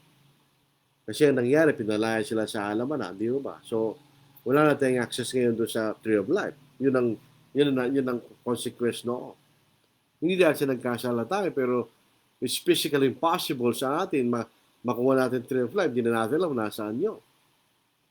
At dahil naging kalakaran na ngayon, wala na yung halamanan, nandoon ang lahat ng pagkain na binibigay sa atin ng Diyos. So, kailangan tayo maghanap buhay. Pero yung parusang binigay kay Adam lang yun. At yung binigay na parusa kay Eva lang yun. Bakit kanya? May mga babae nanganganak na hindi naman nahihirapan. May mga lalaking gana buhay na hindi naman nahihirapan. So kung ito'y kaparusahan sa lahat ng tao, hanggang ngayon lahat ng tao, lahat ng lalaki ay nahihirapan. Hindi naman lahat na nag-aanap buhay nahihirapan. Mayroong nahihirapan, mayroong hindi. Ganon din sa mga babae, may naglilihing, may masama maglihi, mayroon naman ding hindi. May mga babae, hindi ba sila naglihi? Basta lang sila napuntis. Alam ko yan. Tatlong beses kami nagkaanak ng misis ko. Minsan hindi siya naglihi. Ay, wala siyang symptoms ng paglilihi. Basta alam na, buntis lang siya. May mga babae na walang patumanggang pagsusuka. Ibili mo ako ng puting mansanas. May ganong babae. Hindi ko naranasan sa misis ko yun. May kami kapitbahay, matanda sigidad ng nanay ko. Sabi niya, pag ako nanganganak, para lang pumunta sa CR, kanya. Automatic lang ko. So, hindi parusa sa lahat ng babae yan.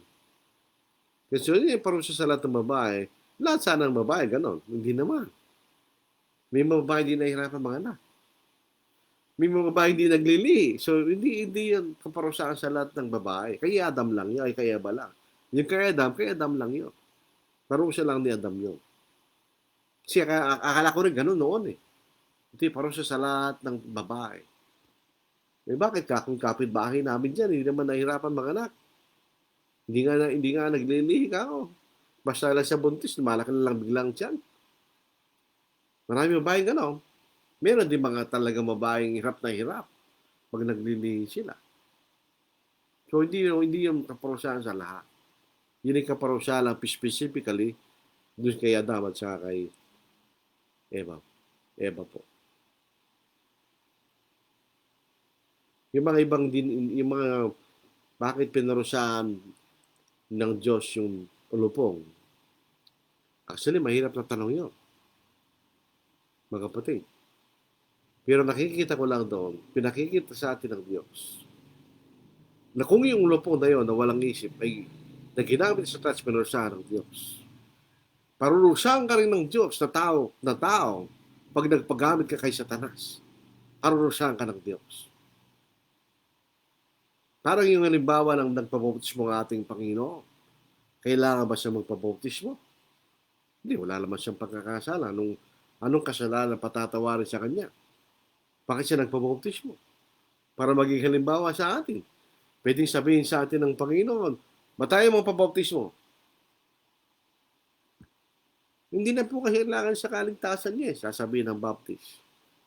Ha? Ako, wala akong kasalanan, nagpabautismo ako eh. Ikaw pa dapat nagpabautismo, hindi ka nagpabautismo kanya. Anong masasabi mo ngayon? Wala. So ngayon, pag nagpagamit ka kay Satanas at pinarusahan ka ng Diyos, may masasabi ka ba?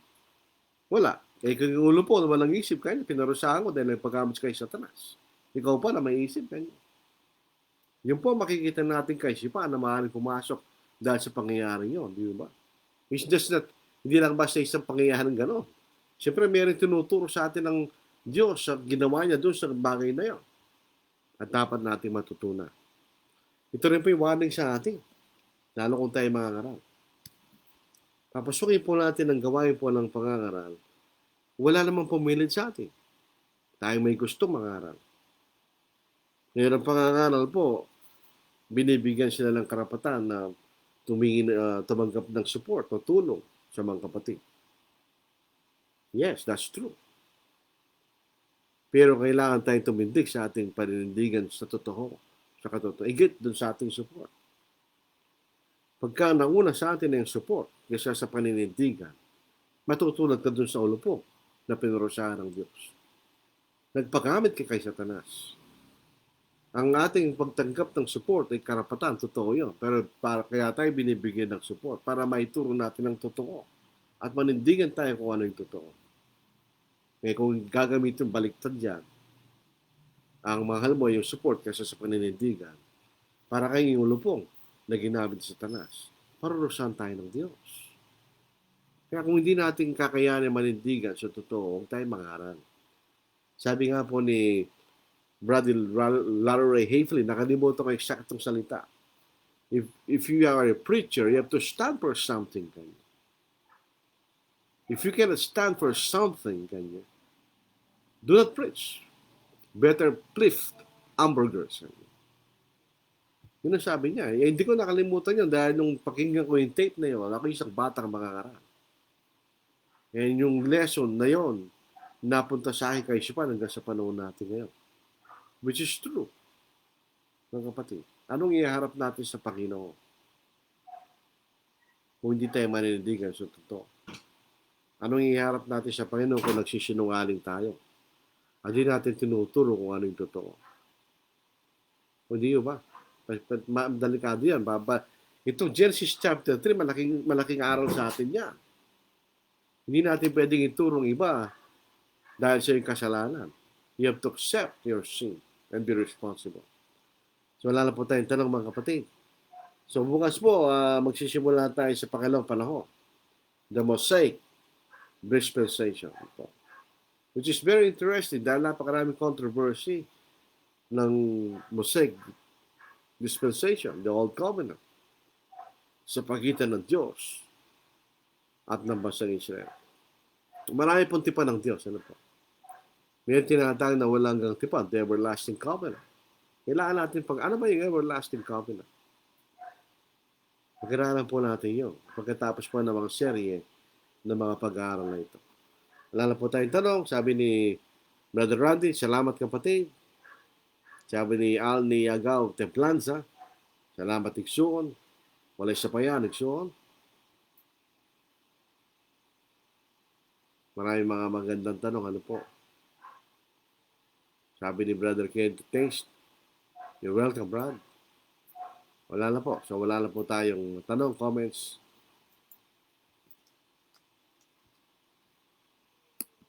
There is a fountain filled with blood drawn from Emmanuel's veins, and sinners plunge beneath that flood lose all their guilty stains, lose all their guilty stains, lose all their guilty stains, and sinners plunge beneath that flood lose all their guilty stains.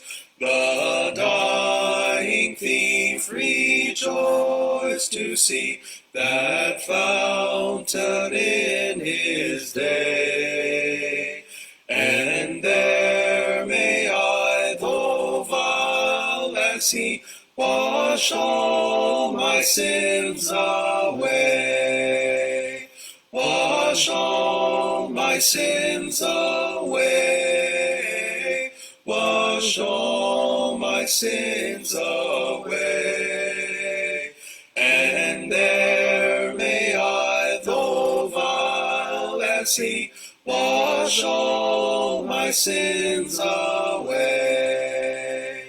Dear dying Lamb, thy precious blood shall never lose its power, till all the ransomed church of God be saved to sin no more, be saved to sin no more, be saved to sin no more, till all the ransomed church of God, be saved to sin no more. Ere since by faith I saw the stream, thy flowing wounds supply. Redeeming love has been my theme, and shall be till I die, and shall be till I die, and shall be till I die. Redeeming love has been my theme, and shall be till I die. Actually, yung pong kamatayan na yun, yan ang buong Biblia. Bakit po may Biblia? Ano po? Ang tali na tumatali sa buong Biblia ay ang ating Panginoon. Ang kaligtasan sa pamagitan po ng ating Panginoon. Sabi po ni Ingon, ni Brother Rasalito, thank you so much for sa teaching. God bless us all. Maraming salamat rin sa pakikinig kasi nakakatulong po yung mga tanong. Kung totoo lang, nakatutulong po yung tanong sa ating pag-aaral. Kasi nag-uusbong yan ang pag-iisip. Ano po? Minsan, hindi yung man naiisip ang isang bagay, maliban na kayo tanongin. Kasi yung mga tanong ay tumutulong sa pag-aaral. Tandaan po natin yun. Sabi nga ni Brother Harry Osborne, the most important question was the question that was not asked. Kasi hindi mo nalaman yung sagot. Di ba? Minsan, hindi ko rin alam ang sagot. So, pag tinatanong, ito nag-aaralan. At ikaw ay nagbibigay ng challenge po sa ating pag-aaral. Sabi po ni Sister Rachel Goto, maraming salamat po. Wala ka naman, sister. Ang Diyos po ang pagpasalamat po tayo dahil sa karunungan na binigay sa pamagitan ng kanyang salita. Actually tayo, wala naman tayong karunungan eh. Lahat ng ating karunungan ay galing sa Diyos. Lalo ng karunungan na galing sa kanyang salita. Yun ang the best na karunungan. Dahil yung karunungan na nagbibigay sa atin ng kaligtasan. So tayo po ay sama-samang manalangin. Amang banal, kayo po ay nagpapasalamat sa inyo. Wala po kaming salitang may babanggit na tutumbas sa lahat ng kagandahang loob, kabutihan na inyong ginawa sa amin ng Diyos. Na bagamat di kami karapat-dapat sa inyong kawaan, gawa po lang aming kasalanan ng Diyos. Kaya dahil sa inyong kawaan ay lumusbong ngayong biyaya sa pamagitan ng aming Panginoon. Naligtas po sa amin sa pamagitan ng kanyang kamatayan sa krus, pagtulong ng kanyang dugo, at ang kanyang pagkabuhay na maguli. Hindi po kami karapat-dapat sa inyong biyaya o Diyos. Kaya kami po nagpapasalamat. Naway may alisin niyo sa amin ng espiritu ng kataasan, kasinungalingan o Diyos. Ibigay mo sa amin ng espiritu ng katapatan na kapakumbabaan. Ng katotohanan lamang ang aming ipangaral at aming paniwalaan. Bigyan niyo kami ng espiritu ng katapangan at panindigan o Diyos, na kami manindigan kung anong totoo. Bigyan niyo kami ng karunungan upang gawin namin ang nakabuti. Bigyan niyo kami ng karunungan na ipabat sa amin kung kailan kami magsasalita o hindi magsasalita o Diyos. Ikaw lamang ang pinanggagalingan ng dakilang karunungan. Patubayan niyo kami, Ama, sa pamagitan ng salita.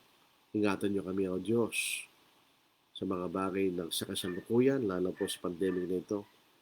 Dinadalayan po natin ang ina ng isang kapatid na si Sister Lani na po na taga New Zealand, pati ang kanyang kapatid na nasa US at ang kanyang pamangkin na mayroon po silang COVID. Ano po?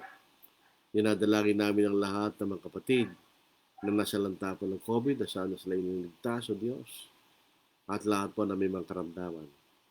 Hindi po man namin kahit hindi po namin mapangalanan ng mga pangalan, alam po namin na alam po ninyo mga kapatid namin na sa manig ng karamdaman. Sana po itulungan niyo sila o Diyos ayon sa inyong karunungan at kalooban. Patawaran niyo kami, Ama, sa iyong mga pagkakasala. At ang mga bagay tayo may hiningi, sa dakilang pangalan ng Kristo. Amen. Maraming salamat, kapatid. Alam niyo, parang nagiging bahagi na ng ating buhay ang pag-aaral sa Biblia sa ganitong paraan.